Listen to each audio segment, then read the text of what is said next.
কংগ্রেসের তরফ থেকে আপনাদের স্বাগত জানাচ্ছি। আমার সঙ্গে রিজু দত্ত এবং আমি কুণাল ঘোষ।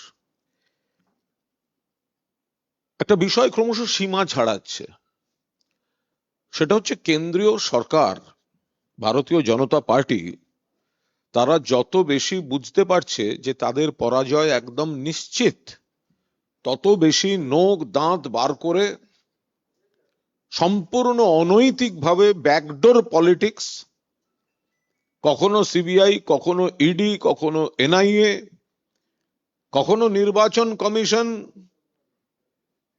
কেন্দ্রীয় বাহিনী পাঠিয়ে লাগাতার অত্যাচার চালাচ্ছে। এবং সেটা আমরা কেন্দ্রীয় বাহিনীর জওয়ানদের বিরুদ্ধে আমরা কেউ নই,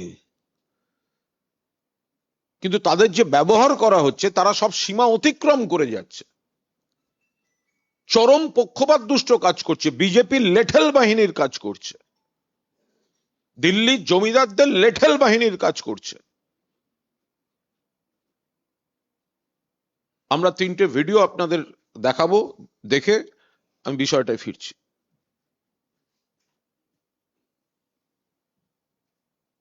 এরকম মারধর, এরকম ডান্ডালি, এরকম মারধরটা কিসের জন্য? গ্রামের ভিতরে ঢুকে মারধর করে রে? তুমি কোথা থেকে এলে দাদা? তুমি কোথা থেকে এলে? আমি এটা কলকাতা থেকে আসছি। কিসের জন্য মারলো তোমাকে পুলিশ? আমি সেই জানি না, এতটাই মারতো। তোমার বাড়ি এখানে? তোমার বাড়িটা কোথায়? এখানে সামনে বাড়ি? আমার ভাই তো। তোমার ভাই? হ্যাঁ, কোন মারলো? যাবো না রে মারার মাথা।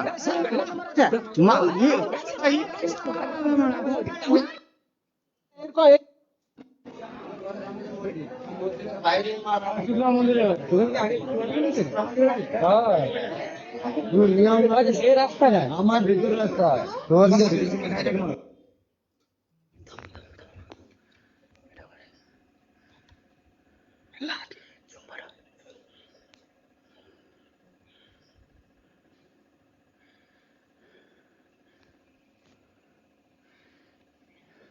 এখন রাত 12:14 আমাদের এলাকার ভিতরে পুলিশ বাহিনী, কেন্দ্রীয় বাহিনী ঢুকেছে।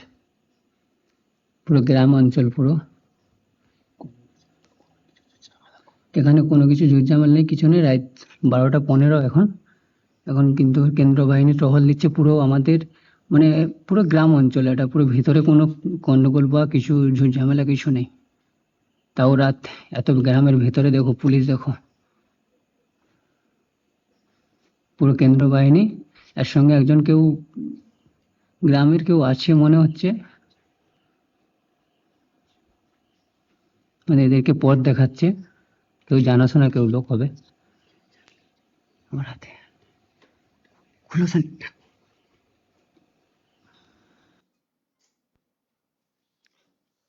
দেখুন, এই কেন্দ্রীয় বাহিনী সব সীমা অতিক্রম করে দমন পীড়ন, অত্যাচার, ভয় দেখানো, সন্ত্রাসের আর একটা চেহারা হয়ে উঠেছে। শুধুমাত্র তৃণমূল কংগ্রেস কর্মীদের আক্রমণ করছে না, সাধারণ মানুষকে পর্যন্ত হয়রানি করছে। এবং কেউ কেউ কোনো কোনো জায়গায় তো অভিযোগ আসছে, যাতায়াতের পথে কেন্দ্রীয় বাহিনীর কোনো কোনো জওয়ান বলে যাচ্ছেন ভোটটা কিন্তু বিজেপিকে দেবেন। এসব করে হবে না। তৃণমূল কংগ্রেস রেকর্ড সংখ্যক আসন পেয়ে জিততে চলেছে এবং মাননীয় মুখ্যমন্ত্রী মমতা বন্দ্যোপাধ্যায় চতুর্থবারের মতো রাজ্য পরিচালনার দায়িত্বে ফিরছেন। কিন্তু আমাদের প্রশ্ন, আর কত নিচে নামবে বিজেপি? সিবিআই, ইডি, এনআইএ আমাদের ক্যান্ডিডেটদের টার্গেট করে করে। ঠিক এই সময় তোমাদের পশ্চিমবঙ্গে ভোট চলছে,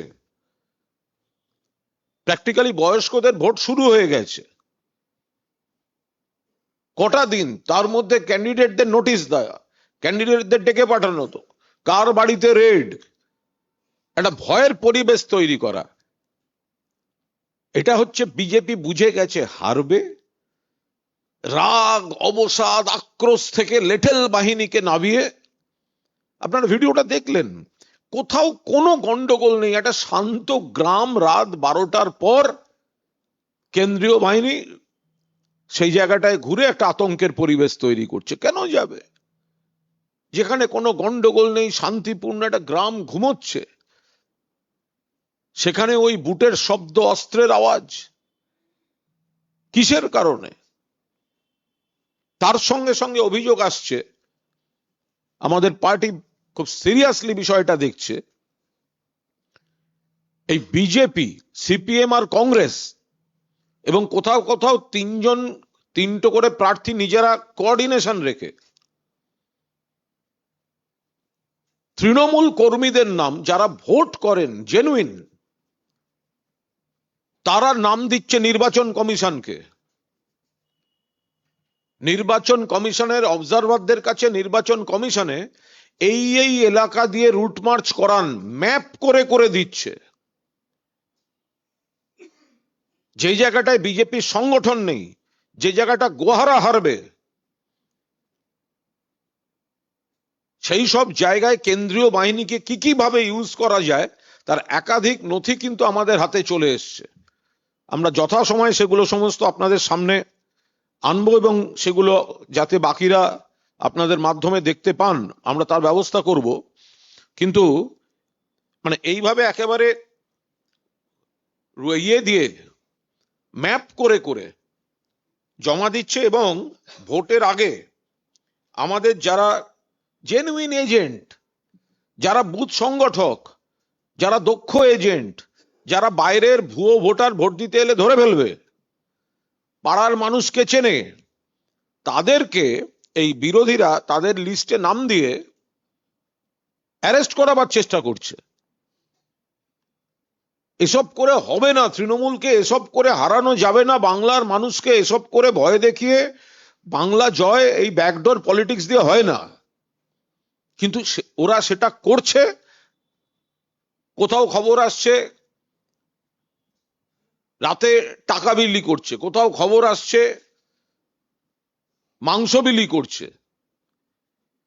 5 বছর যাদের দেখা যায়নি, যারা বাংলার টাকা বন্ধ করে রেখেছে, যারা বাঙালি মনীষীদের অপমানের পর অপমান করে যাচ্ছে। গতকালও যোগী আদিত্যনাথ বলেছেন, স্বামী বিবেকানন্দ বলেছেন নাকি, তোমরা আমাকে রক্ত দাও, আমি তোমাদের স্বাধীনতা দেব। নেতাজির নামটা ভুলে গেছেন, স্বামী বিবেকানন্দ বলে ফেলেছেন।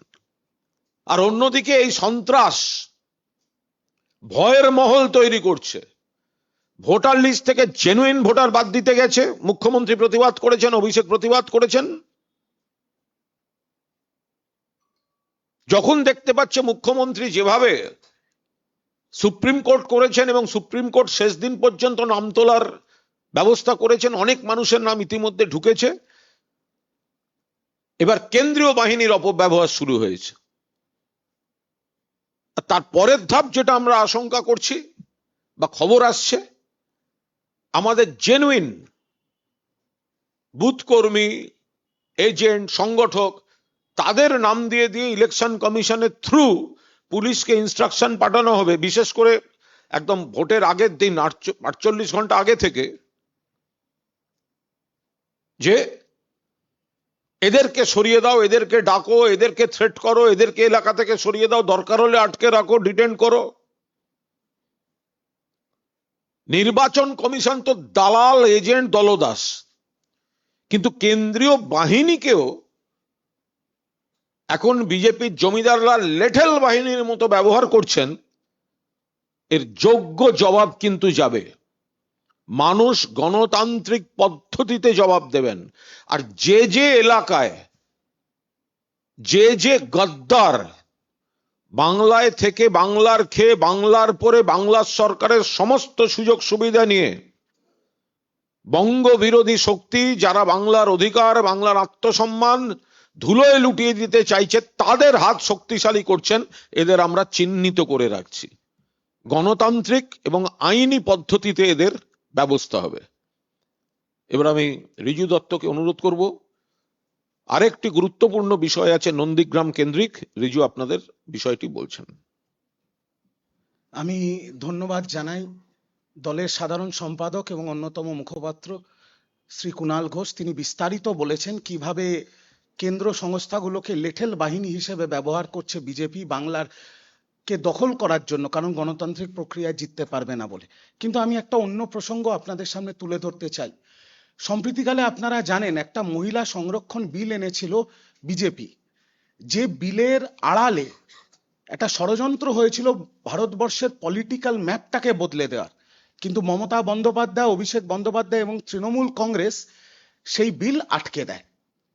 এবং তারপর থেকেই দেশের প্রধানমন্ত্রী, দেশের স্বরাষ্ট্রমন্ত্রী এবং বিজেপির তাবড় তাবড় নেতারা বলা শুরু করেছেন যে বিরোধীরা নাকি মহিলা বিরোধী, মহিলাদের সম্মান দেয় না, মহিলাদের সুরক্ষার সম্মানের সব দায়িত্ব বিজেপির ঘাড়ে, মহিলাদের একমাত্র সম্মান দেয় বিজেপি, নরেন্দ্র মোদী, অমিত শাহ আর বিজেপির নেতারা। তাই আপনাদের প্রথমে একটা ছবি দেখাই, এই ছবিটা একটু ভালো করে দেখবেন। এখানে দেখতে পাচ্ছেন আপনারা মাঝখানে বসে আছেন বাবু হয়ে আমাদের দেশের স্বরাষ্ট্রমন্ত্রী অমিত শাহ, তার পাশে এই যে ব্যক্তিকে দেখছেন এই ব্যক্তির নাম প্রলয় পাল, আর এখানে যিনি দাঁড়িয়ে আছেন মাস্ক পরে তিনি হচ্ছেন নন্দীগ্রাম এবং ভবানীপুর দুটো কেন্দ্রের বিজেপির প্রার্থী শুভেন্দু অধিকারী। তো এই প্রলয় পাল কে? এই প্রলয় পাল নন্দীগ্রামের স্বঘোষিত বিজেপির নেতা, শুভেন্দু অধিকারীর ছায়া সঙ্গী, শুভেন্দু অধিকারীর সাথে এক থালায় ভাত খায়, শুভেন্দু অধিকারীর পোলিং এজেন্ট। এবং এবার আপনাদের একটা কথা বলি, এ হচ্ছে শুভেন্দুর যত রকম কাজ এই করে। সম্প্রতিকালে আমাদের কাছে, আমরা সেই ভিডিও আপনাদের দেখাতে পারবো না কারণ এটা আমাদের রুচিতে বাঁধে, একটি ভিডিও আমাদের কাছে এসেছে যেটা এখন ভাইরাল হয়ে গেছে, যেখানে এই প্রলয় পাল নন্দীগ্রামের বিভিন্ন মহিলাকে কুপ্রস্তাব দিচ্ছে, কুমন্তব্য করছে, অশ্লীল ভাষায় কথা বলছে, এবং শুধু তাই নয়, আমার বলতে পর্যন্ত লজ্জা লাগছে, নিজের গোপনাঙ্গের ছবি পাঠাচ্ছে নন্দীগ্রামের মহিলাদের। আমরা ভিডিওটা দেখাতে পাচ্ছি না কারণ দেখানোর মতো নয়। এই সেই প্রলয় পাল যে কিছুদিন আগে বলেছিল, যখন নন্দীগ্রামের হিন্দু মহিলারা জগন্নাথ ধামে নারায়ণের দর্শন করতে গেছিলেন, এই প্রলয় পাল বলেছিল যে এদের স্বামীরা তো বাইরে থাকে, তৃণমূলের নেতাদের সাথে দর্শনে গেছে, প্রেগনেন্ট হয়ে গেলে বলতে আসবি না। ভাবুন, এই হচ্ছে এদের নারী সুরক্ষা, এই হচ্ছে এদের নারী সম্মান, এই হচ্ছে এদের মহিলাদের প্রতি এদের দায়বদ্ধতা। স্বরাষ্ট্রমন্ত্রীর পাশে বসে আছে যে ব্যক্তি, সে কুমন্তব্য, কুপ্রস্তাব,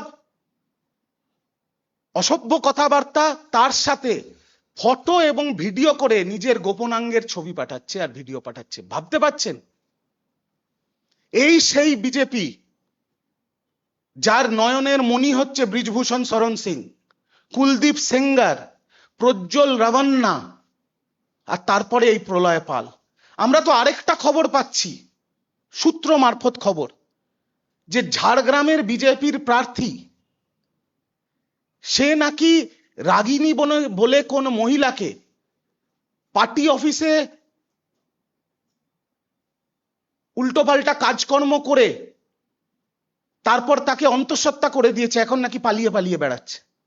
এই সব খবর আসছে। আপনি বুঝতে পারছেন, যারা নারী সুরক্ষা নিয়ে কথা বলছে তাদের নেতাদের হচ্ছে এই চরিত্র। আমি স্পষ্ট ভাষায় বলতে চাই, বিজেপির সবকটা নেতা দুশ্চরিত্র, লম্পট, অসভ্য, এরা আপাদ মস্তক একটা নারী বিদ্বেষী দল।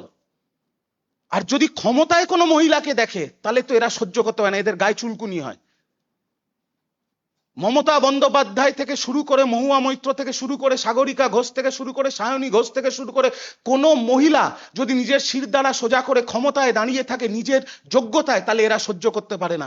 আর যারা দুর্বল, যারা ঘরের বউ, তাদেরকে কুপ্রস্তাব, অশালীন মন্তব্য, অসভ্য কথাবার্তা আর গোপনাঙ্গের ছবি। এই হচ্ছে বিজেপির মহিলা সুরক্ষা, নারী সম্মান। এটাকে তুলে ধরা খুব জরুরি ছিল। আমি দায়িত্ব নিয়ে বলতে পারি, বাংলার মা বোনেদের চোখ খুলে গেছে। আপনারা যদি যাচাই করেন তাহলে দেখবেন যে 91 লক্ষ বাঙালির নাম নির্বাচন কমিশন, মানে বিজেপির কমিশন, কেটে উড়িয়ে দিয়েছে। তার মধ্যে 61 লক্ষ নাম মহিলাদের নাম কেটে উড়িয়ে দিয়েছে বিজেপি কমিশন। মহিলাদের লোকসভায়, রাজ্যসভায়, বিধানসভায় কোনো সংরক্ষণ দেয় না। সবচেয়ে বেশি লোকসভায় যদি মহিলা সংরক্ষণ থাকে সেটা তৃণমূল কংগ্রেস আর মমতা ব্যানার্জি দিয়েছেন। মহিলাদের জন্য এরা কোনো কিচ্ছু করে না। পুরনো বিলে লুকিয়ে লুকিয়ে দেশের পলিটিক্যাল ম্যাপ বদলাতে একটা নাটক করেছিল, সেটাও মমতা ব্যানার্জি আটকে দিয়েছে। আর তারপরে বিজেপির নেতাদের এই অবস্থা। আর তারা আবার দেশের স্বরাষ্ট্রমন্ত্রীর পাশে বসে গল্প করছে, খাচ্ছে। আর এর সাথে এটাও বলি, বিজেপির আইটি সেলের মাথা অমিত মালব্য, যিনি বিএইচইউ বেনারস হিন্দু ইউনিভার্সিটির ধর্ষকদের আইটি সেলে ঢুকিয়েছিল, তার প্রচুর টুইট আছে এখনো আমাদের কাছে বা সংবাদ মাধ্যমের কাছেও, যেখানে তিনি অনেক রকম নোংরা নোংরা কথা বলেছেন এবং দিল্লিতে তাকে পর্ন পেডলার হিসেবে তিনি পরিচিত। বিজেপির IT cell head Amit Malviya. আর এই বিজেপি নারী সুরক্ষা এবং নারী সম্মানের কথা বলছে। বাংলার মা বোনেরা, ঠিক যেমন কুণালদা বললেন, বাংলার মা বোনেরা এদের যোগ্য জবাব দেবে 4 মার্চ। ধূলিসাৎ হয়ে যাবে বিজেপি। এই বিজেপি বলে আর কিছু থাকবে না বাংলার মাটিতে। আর বাংলার মা বোনেদের প্রতিনিধি মমতা বন্দ্যোপাধ্যায় 4র্থবারের জন্য ক্ষমতায় আসবেন এবং মুখ্যমন্ত্রী পদে শপথ গ্রহণ করবেন। আমরা একটি বিষয়ে আমরা একটু সকলকে সতর্ক করে দিচ্ছি যে বিজেপির বেশ কিছু নেতা, বিজেপি সুপরিকল্পিতভাবে একাধিক কেন্দ্রে ওই অমুক টাকা দেয়া হবে, আমরা ক্ষমতায় এলে এত টাকা দেব বলে ফর্ম ফিল আপ করাচ্ছে আর আপনাদের ডেটা কালেকশন করছে। প্রথমে যখন মমতা বন্দ্যোপাধ্যায় লক্ষ্মীর ভান্ডার করেছিলেন, ওরা বলেছিল ভিক্ষা এসব নেবেন না। পরবর্তীকালে যখন দেখলো যে এটা মহিলাদের আর্থিক অধিকার, সুরক্ষা, আত্মসম্মানের প্রশ্নে একটা অন্যতম কি ফ্যাক্টর হয়ে উঠছে, তখন এরা অন্য রাজ্যে এটা নকলের চেষ্টা করলো, কিন্তু টাকা দেয়নি এখনো। এবার এসে বলছে আমরা বাড়িয়ে দেবো। ওরা ক্ষমতায় আসবেও না, বাড়াবার কোনো প্রশ্নও নেই। কারণ এখানে এলে বাড়াবো কথাটা বলছে কেন? যে রাজ্যে ওরা আছে সেখানে কেন করে দেখায়নি এখনো? কিন্তু যেটা বিপজ্জনক সেটা হচ্ছে ওদের কিছু কিছু লোক একটা ফর্ম নিয়ে কিছু এলাকায় যাচ্ছে, মা বোনেদের বিভ্রান্ত করে বলছেন আপনারা এটা ফিল আপ করে দিন, আমরা আপনারা ক্ষমতায় এলে আপনাদের টাকা দেওয়ার ব্যবস্থা করব। নিজেদের কোনো পার্সোনাল নাম্বার এদের কাছে দেবেন না। বিভিন্ন ধরনের অভিযোগ আসছে, কিন্তু কোনো ব্যক্তিগত তথ্য দেবেন না। আপনার আধার, আপনার ব্যাংক অ্যাকাউন্ট, আপনার নাম, মোবাইল নাম্বার অন্য কাজে ব্যবহার হতে পারে। আর যে আপনাকে ফর্ম ফিল আপ করছে, দরকার হলে তাকে বসিয়ে রেখে সে লোকটা কে, তার আইডেন্টিটি কি, সে কোন জায়গা থেকে আসছে, স্থানীয় প্রশাসনকে জানান, তাকে দিয়ে লিখিয়ে নিন যে আমি এই ফর্ম বিলি করছি, তার পরিচয়পত্র জেরক্সটা আগে রাখুন। বিভিন্ন অভিযোগ আসছে, কিন্তু সে সম্পর্কটা আজকে আমরা বলছি না, হয়তো দুদিন বাদে আমরা বিষয়টা আরো বলতে বাধ্য হব।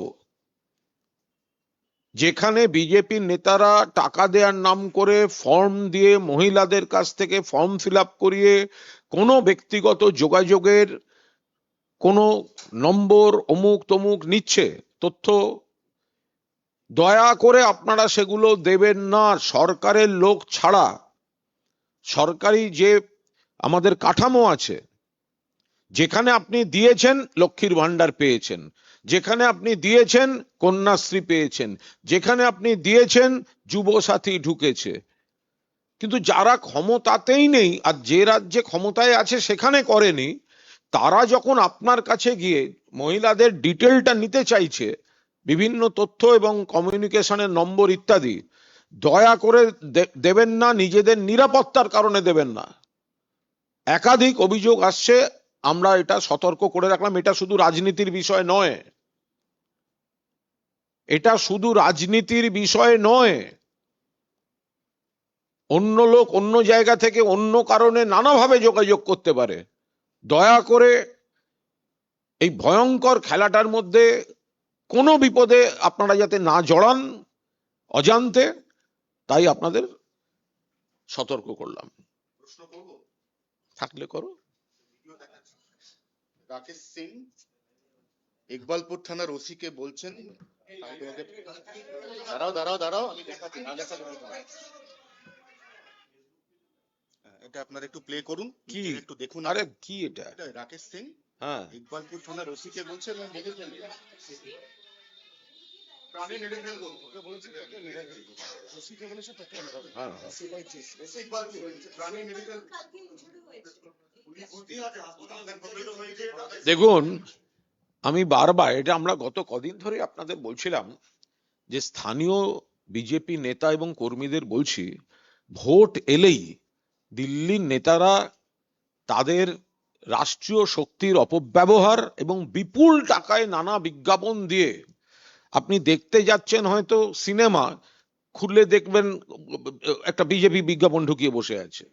তো এবার নানা রকম আপনি এই যে মহল তৈরি করছে, তাতে কিছু বিজেপির নেতা এবং কিছু বিজেপির কর্মী তারা হঠাৎ নিজেদের একটা বিরাট উত্তেজিত ভেবে ফেলেন এবং তারা তারপর যে প্ররোচনাটা তৈরি করে দেন, ভোটে গোহারা হারার পর কিন্তু সেই নেতাদের দেখা যায় না। যারা দিল্লি থেকে এসে গরমটা খাইয়ে দিয়ে যাচ্ছেন, তারা কিন্তু ভোটের ফল বেরোনোর দিন আর তাদের খুঁজে পাওয়া যাবে না।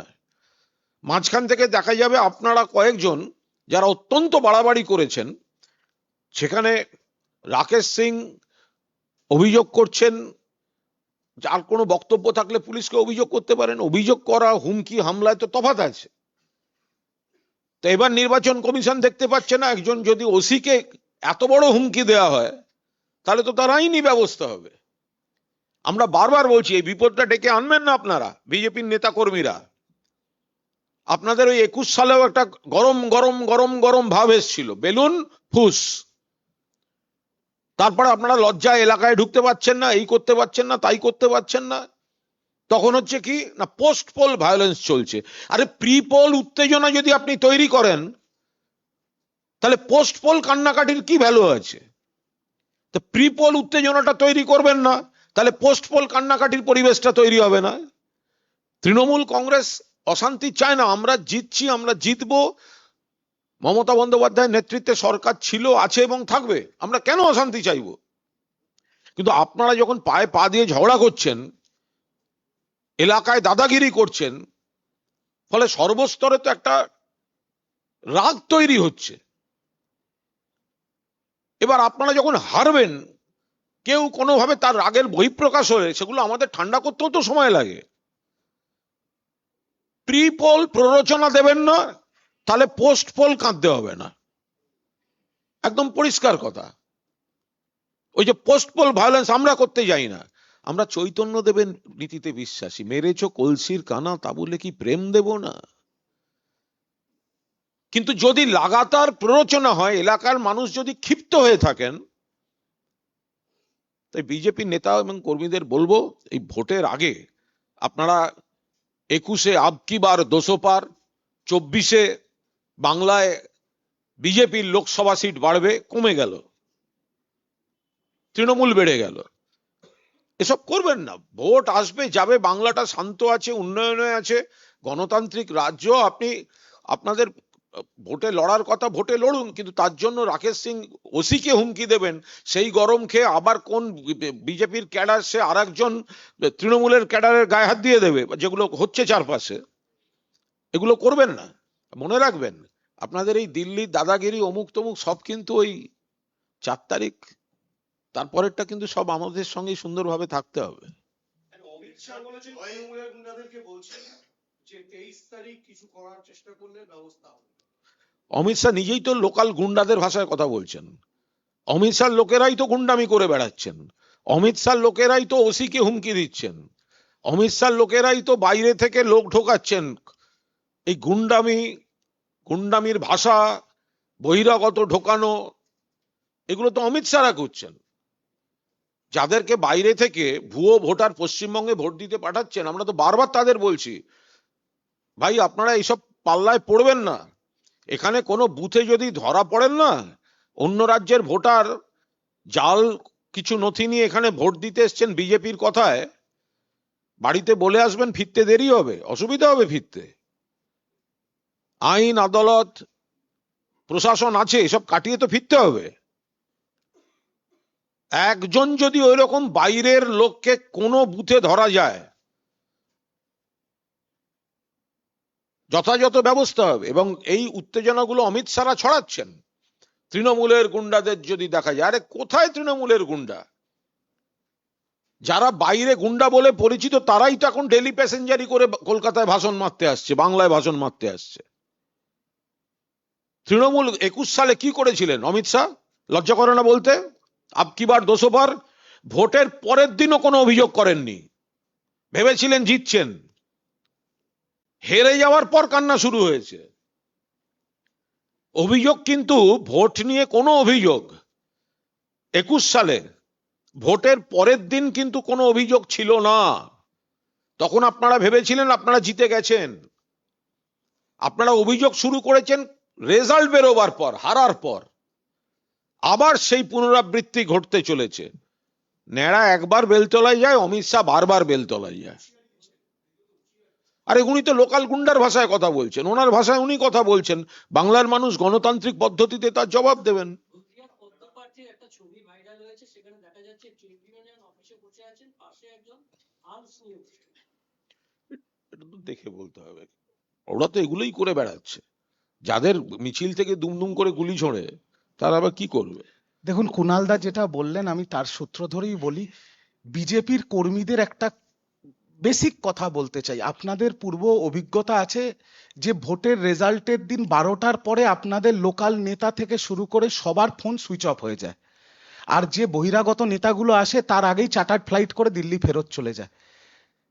তৃণমূল ছিল, আছে, থাকবে। মমতাদি ছিলেন, আছেন, থাকবেন। আর তৃণমূলে সবার কিন্তু ফোন খোলা থাকবে।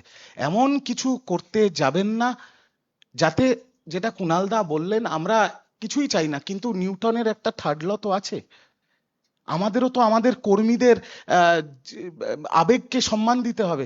আপনারা একধারসে পিটবেন, যেহেতু এখন মণিপুরে আগুন জ্বলছে, ওখানে 29,000 সিআরপিএফ, আর বাংলার ভোটের জন্য 2,40,000 সাঁজোয়া গাড়ি চলছে বাংলায়।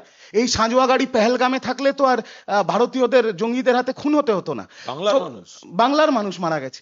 তো সেই জায়গায় দাঁড়িয়ে দেখুন, আমরা এখন রবীন্দ্রনাথকে নিয়ে চর্চা করি, বহু বছর রবীন্দ্রসঙ্গীত শুনেছি। আগামী দিনে এবার কিন্তু রবীন্দ্রনাথকে ফিউশন হিসেবে ডিজেতে শোনানো হবে। তো সেই জন্যই আমি বলছি যে গণতন্ত্রের মধ্যে থাকুন, সম্মান দিলে সম্মান পাবেন, এমন কোনো বাড়াবাড়ি করবেন না যাতে অসুবিধা হয়। আরে আমরা রবীন্দ্রসঙ্গীত শোনানোর পক্ষে। মমতা বন্দ্যোপাধ্যায় 11 সালে রবীন্দ্রসঙ্গীত শুনিয়েছিলেন, কিন্তু রবীন্দ্রসঙ্গীতে তো এখন স্বরলিপি অনুযায়ী সেই পুরনো নিয়মটা নেই।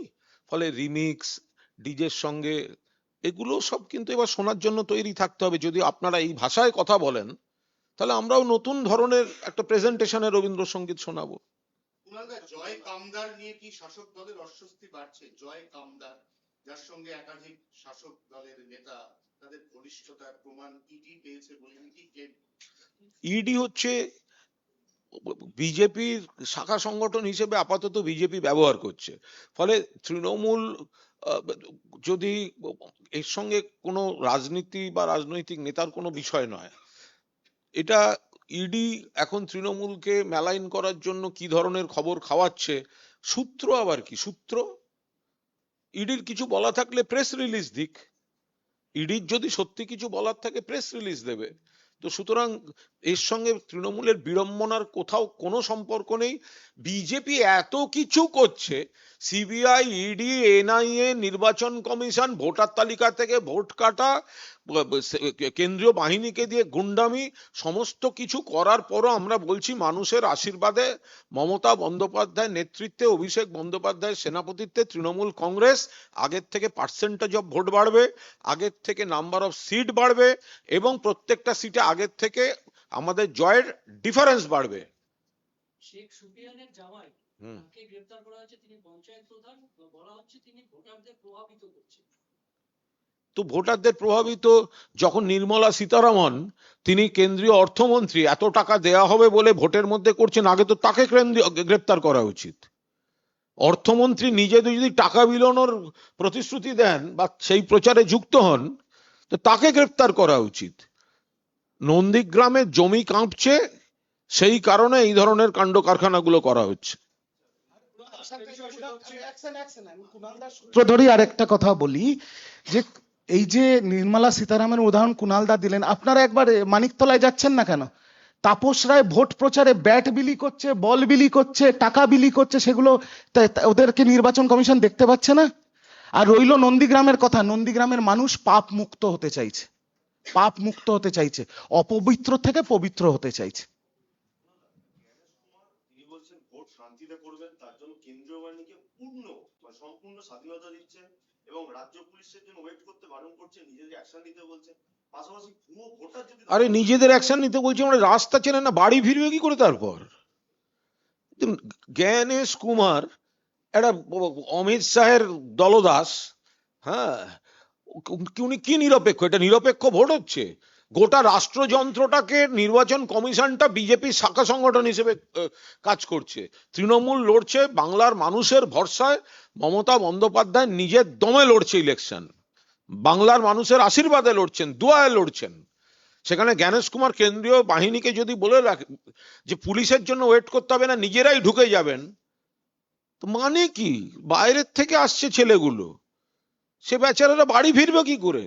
নির্বাচন কমিশন বললো ঢুকে যান, ঢুকে গেল, তারপর কোন দিকে বেরোনোর রাস্তা, কোন দিকে পুকুর, সে পর্যন্ত চেনে না। এই ধরনের কথাবার্তাগুলো, এই অশান্তি, এই ধরনের অশান্তিগুলো কিন্তু করে যাচ্ছে এই এই অমিত শাহ, জ্ঞানেশ কুমার, তাদের এই ধরনের কথাবার্তা, ইন্ধন দেয়া, প্ররোচনা দেয়া, এর থেকেই জটিলতাগুলো বাড়ছে।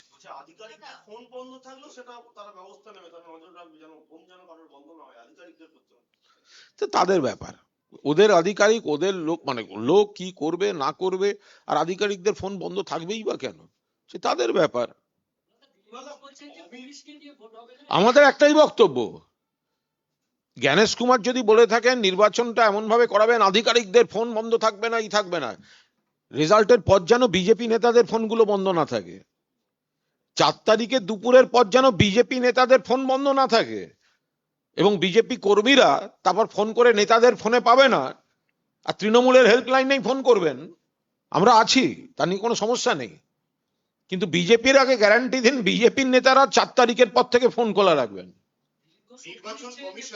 নির্বাচন কমিশন মোটর বাইক নিয়ে একটা খুব ইন্টারেস্টিং সিদ্ধান্ত নিয়েছে।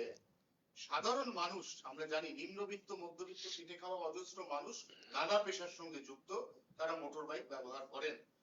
ভোটের 2 দিন আগে সন্ধ্যে 6টা থেকে সকাল 6টা পর্যন্ত মোটর বাইক চলাচল বন্ধ, সাবজেক্ট টু সাম কিছু এমার্জেন্সি কোনগুলো সেগুলোর এখনো প্রপার কোনো জাজমেন্ট আসেনি। এই যে এই ধরনের একটা নোটিফিকেশন, আপনার কি মনে হয় না সাধারণ মানুষের ভোগান্তি? দেখুন, এটা সম্পূর্ণভাবে এই ধরনের যদি সামগ্রিকভাবে মোটর বাইক বা 2 হুইলার ব্যবহারের উপর নিষেধাজ্ঞা জারি হয়, সেটা সম্পূর্ণভাবে জনবিরোধী, আপত্তিকর। মানুষ 2 হুইলার কেনেন, কেউ স্কুটার, কেউ বাইক, তারা কেনেন, তারা কত দরকারে ব্যবহার করেন, কত এমপ্লয়মেন্টের সঙ্গে জড়িয়ে গেছে আজকের দিনে। ফলে এটা করছে কি এরা কি পাগল হয়ে গেছে নাকি? বাংলার উপরই যত এই ধরনের অগণতান্ত্রিক, আপনারা তো রয়েছে। আচ্ছা, একটা লোক যদি স্কুটারে যায়, একটা লোক সে অফিসে যেতে পারে, ব্যবসায় যেতে পারে, বিপণনে মার্কেটিং এ যেতে পারে, কোনো খাবার পৌঁছে দেওয়ার জন্য যেতে পারে, কোনো রোগীকে কোনো সার্ভিস দিতে যেতে পারে, কত রকম কাজে যেতে পারে 2 হুইলার। সেখানে বাইক নিয়ে যাওয়া যাবে না? এটা কোনো কাজের কথা হলো? মানুষের জীবন জীবিকায় হস্তক্ষেপ করছে, যেটা কুণাল দা বললেন সেই সূত্র ধরে অনেক মানুষের জীবন জীবিকা বাইকের সাথে ইনভলভড আছে, সেটা র্যাপিডো হোক, ব্লিঙ্কিট হোক, জোম্যাটো হোক, ইত্যাদি হোক, ফুড ডেলিভারি সিস্টেম হোক, ট্যাক্সি সার্ভিস হোক, ইত্যাদি। তো বাইক, যেটা কুণাল দা বলেন, এবার তো নির্বাচন কমিশন মানুষের জীবন জীবিকায় হাত দিয়ে দিচ্ছে, এ রাগ ভোট বাক্সে গিয়ে পড়বে। যারা যারা বাইক চড়েন, এর প্রতিবাদে নিশ্চিতভাবে তৃণমূল কংগ্রেসকে ভোট দেবেন। একদম।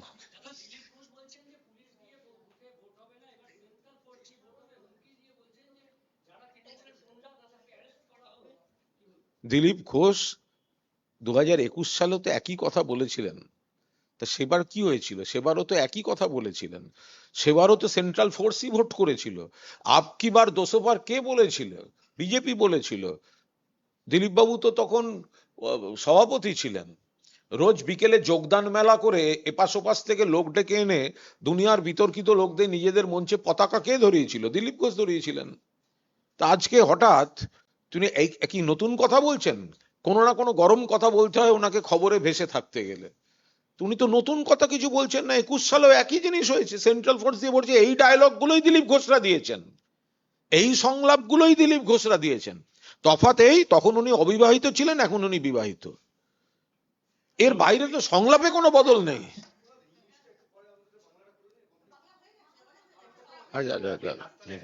না, না। অমিত শাহের বক্তব্য, উনি যেটা বলেছেন যে মমতার কিছু কালেক্টর তাদের নাম কেটেছে, যাদের নাম বাদ গেছে ভোটের পর তাদের নাম ভোটার তালিকায় উঠবে। ওনার দয়া, ভোটার তালিকা বিজেপির বাবা সম্পত্তি, একজনও জেনুইন ভোটার কেন বাদ যাবে? কেন মমতা বন্দ্যোপাধ্যায়কে সুপ্রিম কোর্টে সওয়াল করে মাননীয় বিচারপতিদের দৃষ্টি আকর্ষণ করে হস্তক্ষেপ আনতে হবে? অমিত শাহ যদি বলে থাকেন যে এগুলো পরে হয়ে যাবে, উনি করার কে? উনার কাছে কোন নথি আছে আর এই মানুষটার কাছে কোন নথি নেই, এ তফাৎ কি? কেন বাংলার একজন বৈধ মানুষকেও, নাগরিককেও, ভোটারকেও এই পরিমাণ হয়রানিতে ফেলেছেন এই বিজেপি? এই লম্বা লম্বা লাইন, কে ছিল পাশে? তৃণমূল। স্থানীয় তৃণমূলের নেতারা একটু জল নিয়ে গেছেন, কেউ কোনোভাবে হেল্প লাগলে করেছেন। একজন বিজেপির নেতাকে দেখা যায়নি ওই লাইনে বিপন্ন মানুষের পাশে গিয়ে দাঁড়িয়ে আছে। অমিত শাহ দয়া নয় এটা, ভোটারদের ভোটার লিস্টে থাকা এবং নাগরিকত্ব, এটা অমিত শাহের দয়া নয়। এগুলো, এই ঔদ্ধত্যের জবাব অমিত শাহ পাবেন। আপনারা নাম কেটেছেন, মমতা ব্যানার্জি, অভিষেক ব্যানার্জি লড়াই করে নাম ফেরাচ্ছেন। শান্তনু সিনহা বিশ্বাসকে ইডি গতকাল আগামীকাল তলব করেছে বালি পাচার মামলায়। দেখুন, তো ভোটের সময় এসে ওনাদের সমস্ত এই এজেন্সিগুলো তৎপরতা হয়। আইনের পথে চলবে, আমরা কোনো কথা বলতে পারি না, কিন্তু টাইমিংটাই বলে দেয় পলিটিক্যাল কাজ হচ্ছে। টাইমিংটাই বলে দেয় পলিটিক্যাল কাজ হচ্ছে এগুলো।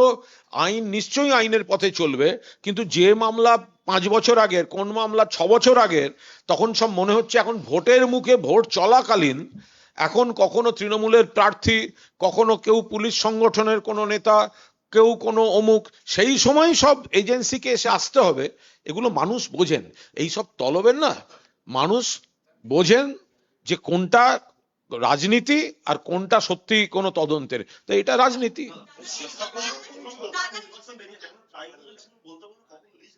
তো আমরা আর এত সকাল 12টা আমি এটা কি উত্তর দেবো?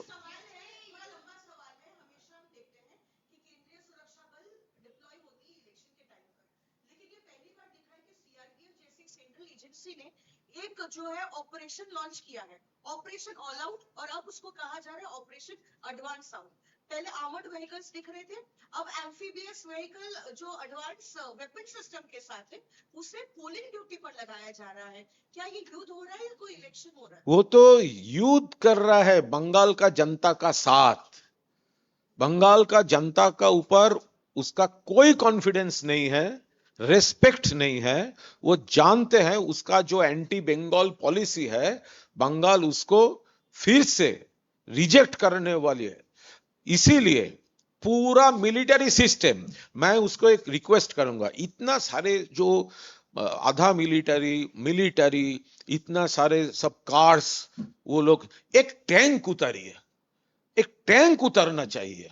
ये भाजपा इलेक्शन कमीशन को इलेक्शन ड्यूटी में टैंक उतारना चाहिए। एक एक टैंक अगर करीब से देखने का मौका मिल जाए आदमी लोगों को तो बहुत अच्छा होगा। उसके साथ 2-3 तो रफाल भी मंगवा ले। हाँ, थोड़ा रफाल भी घूमेगा कलकत्ता के शहर के ऊपर। वो थोड़ा टैंक उतारने को बोलिए। অ্যাম্ফিবিয়াস ট্যাঙ্ক নেমেছে, ওই তো আমরা রাফালের উপরে অপেক্ষা করছি, রাফালটা বাকি আছে। এগুলো কি আদৌ ভোট করতে পারবে, গলিতে ঢুকতে পারবে? देखिए ये, আরে এগুলো, এই যে সমস্ত আধা সেনা বৈঠক, আরে এগুলো সীমান্তে করলে তো পহলগাঁও, পুলওয়ামা, উরি এগুলো তো হয় না। তো সেনাটা বাংলার বিরুদ্ধে আছে, বাংলার গানেই লেখা আছে হাল্লা চলেছে যুদ্ধে।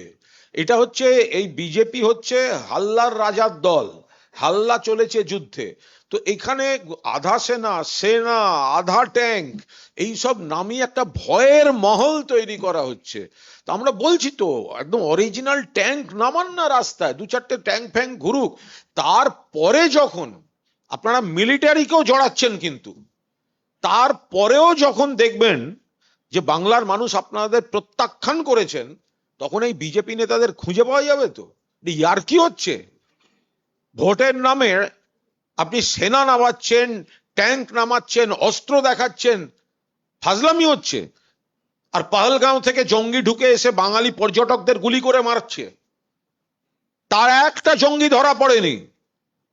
সেনা তুলে এনে এখানে বাংলায় রুট মার্চ করানো হচ্ছে, সেনাদের সাঁজোয়া গাড়ি বাংলার রাস্তায় পাঠানো হচ্ছে। আর কত ভাবে?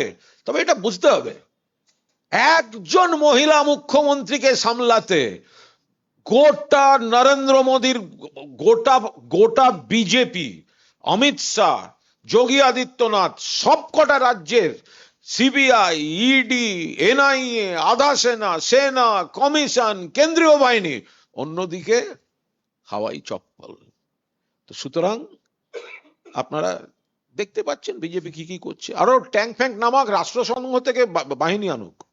Well, yesterday in the same press conference of Trinamool, we have all the next 150 hours is very crucial for Bengal because Amit Shah has already called a meeting with 3 heads.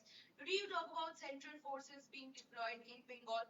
What is the second phase of election now going to look like? Will it be even more intense than the first? We don't want to make any further comment on that. Our leadership, they are watching over the situation, but they are trying their best and they are creating some situation that is not normal, absolutely abnormal. But we are confident that people of Bengal, they will reject Bhajpa again. And all these are, you are seeing all these, their jo activities hai with soldiers, paramilitary, military cars, etc. All are, they are panic reaction, as they have no confidence, no respect towards Bengal and people of Bengal. They have no relation with people of Bengal. They are trying to grab Bengal by a backdoor policy. I just want to add to what Kunalda said. For the first time in the history of independent India, the Election Commission is doing voter intimidation in Bengal. It has never happened before. This is a classic case of voter intimidation by using amphibious vehicles, by using more than 2,400 companies of armed forces. And this is basically scaring the people of Bengal. But let me say this in very clear terms, that people of Bengal are the ones who fought for the independence of this country. We are the direct descendants of Netaji Subhash Bose, Khudiram Bose, Binoy Badol Dinesh, Lal Bal Pal. You cannot intimidate us, you cannot scare us. And the people of Bengal will give a befitting reply to BJP and this BJP's commission come 4th of May. आज गृहमंत्री अमित शाह ने सुकना में दादा x मेरा तो बोल अभी wait করছিলাম आज गृहमंत्री अमित शाह ने कहा है कोट अनकोट इस भाषा में कि हम ममता के गुंडों को कहना चाह रहे हैं कि 4 तारीख के बाद आपको उल्टा लटकाकर सीधा किया जाएगा। यह क्या कोई लैंग्वेज हुआ? ये तो लोकल गुंडाओं का लैंग्वेज है। वो तो देश का होम मिनिस्टर है, उसके मुंह से ये लैंग्वेज क्या सही है? ये पूरा उनके मुंह से लोकल गुंडों का भाषा निकल रहा है। और वो क्या बोल रहा है? हम बोल रहा है उसको, अगर दम है तो आप खुद 4th of May आप बंगाल में रहिए, वॉच करिए कैसे फेस्टिवल होता है पूरा बंगाल में, ग्रीन वेव होता है पूरा बंगाल में, कैसे ममता दीदी और अभिषेक का लीडरशिप में पूरा तृणमूल कांग्रेस 4th टाइम के लिए वापस आएगा। So we request honourable home minister, kindly fix your appointment date schedule in Bengal on the day of counting. 299 জনের নামের একটা তালিকা তৈরি করে লালবাজার ওয়েলফেয়ার কমিটিকে দিয়েছে এবং তারা বলেছে যে লালবাজারের নির্দেশ যে ওয়েলফেয়ারের দোয়াই দিয়ে আইন শৃঙ্খলা নিয়ন্ত্রণের থেকে অব্যাহতি চাইলে হবে না, আইন শৃঙ্খলা নিয়ন্ত্রণে থাকতে হবে। সেরকম একটা তালিকা তৈরি করে ওয়েলফেয়ার কমিটিকে লালবাজার দিয়েছে, সেই নির্দেশ দিয়েছে যে আইন শৃঙ্খলা রক্ষায় তাদেরকে নামতে হবে। এ তো বিজেপি তৈরি করে দেওয়া তালিকা, তো বিজেপি তৈরি করে দেওয়া তালিকা বিজেপির যাতে সুবিধা হয় বলে তারা মনে করছে, সেইগুলো এই সমস্ত প্রতিষ্ঠানকে দিয়ে এখন করাচ্ছে। ফলে এর আলাদা কোনো তাৎপর্য নেই এবং কিছু হ্যারাসমেন্টের চেষ্টা করছে মানুষজনকে, কিছু হ্যারাসমেন্টের চেষ্টা করছে তৃণমূল কংগ্রেসকে, কিন্তু তৃণমূল কংগ্রেসের শিকড় এত গভীরে যে এসব করে তৃণমূল কংগ্রেসের দুর্গে একটা চুলের মতো ফাটলও ধরাতে পারবে না।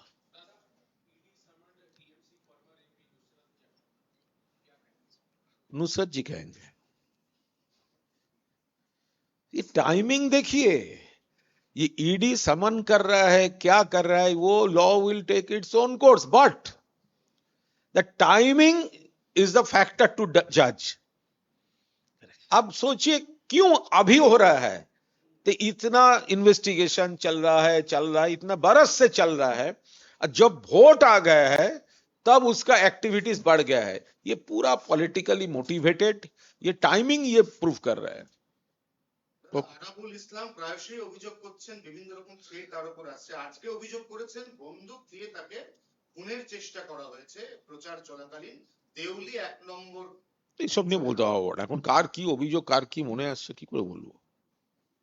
Thank you.